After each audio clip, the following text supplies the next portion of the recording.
am counting to 3.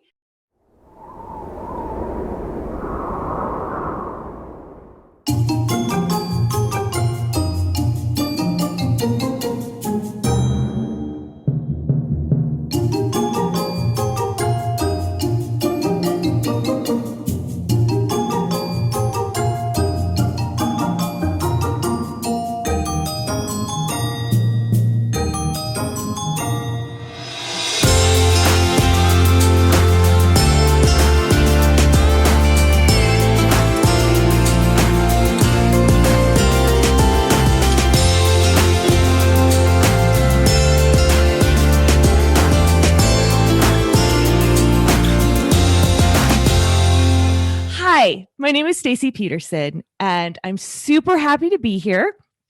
I'm going to tell you a little bit about myself since you don't really have a clue who I am. The first is that I am a mother of several amazing children who I love so much when they're not with me. One of the things that I did learn about life that, again, I will share later on when I share my story, is just the value of living the life that you have now as well as you can, no matter what the circumstances. And it's hard to hear, especially if you are someone who's going through a challenging time, to be like, oh yeah, I'm supposed to be happy. And so that's what today is hopefully for. It's to help give you some tips and tricks to lower your stress and improve your overall quality of life just by little things, so that when those big things happen, you're able to basically stay afloat. We're going to be talking about the 7 habits of highly stressful people. And I'm going to ask you today that you will walk away and just pick one thing. One thing. That's all I'm asking. You can do anything you hear today. I would like for you to take one thing and say, I'm going to start implementing that. Can you do that? Raise your hand if you could do it so I can see it. Like you're going to make a commitment. Thank you. One thing. Okay. So are you ready to learn the habits? It is, drum roll, exercise. I know. I told you it was not exciting.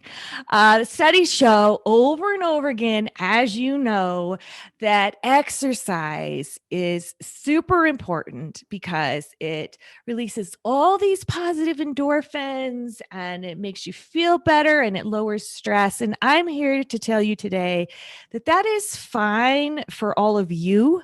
But I am actually allergic to exercise. I am, because here's what happens when I start to exercise. My heart starts pounding. I feel like I can't catch my breath. Things start hurting all over. My face turns red. I break out in a sweat. And if you look up an allergic reaction on the internet, those are the exact symptoms. Exact.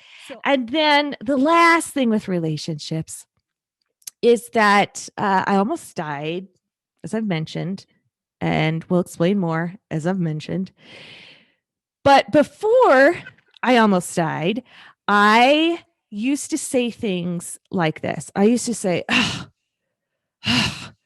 man, I have to hurry up and get him to school. And then I got to go to work. And then as soon as I'm done, I got to get off. I have to, go get so-and-so to practice. And then I have to make sure I'm home in time to cook dinner. And then I have to get that little under. I have to. And then I almost died. And I didn't almost get to see my kids grow. And the mind shift that happened for me was, rather than saying I have to, it went to I get to. So it was like, wow, I get to be the one to take them to school. I get to be the one to make them a meal. I get to be the one to deal with their teenage angst, me. And, it even passes on with your significant other. Like, I get to be the one of all the billions of the people on the planet. I get to be the one to pick up your underwear off the floor. That's me. I get to do that. But it is true. It changes your mindset, even moving from I have to I get to, even with your job. Because, especially through COVID or just in different parts of the world, work is hard and it's stressful sometimes. And there are challenges always. But how many people in the world just want a steady job? And you get to have one. You get to go to work. You get to help in this manner. You get to help these families. That's cool. It's not, I have to go to work. It's no, you get to. And it gives you this feeling of gratitude and joy just from switching those two words, have to get. So that is one of the things that you could commit to of trying to do that with your mind. I know. And if you found you've downed 3 bottles of wine and you are feeling really good right now and you have completely lost track of time, that is not the kind of flow I'm talking about. Okay. That is not it. You got to pick something healthy.